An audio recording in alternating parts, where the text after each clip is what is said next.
Hello everyone, this is Alex from Senieer. Today we're back with another OEB video. So let's get started. Today our topic is occupational exposure banding process.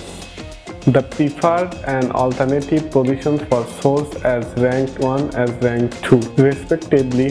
The source with highest ranked 1 are most usually used product, and the source in rank 2 are not finding in rank 1, so they make the rank 2 for the alternative choice.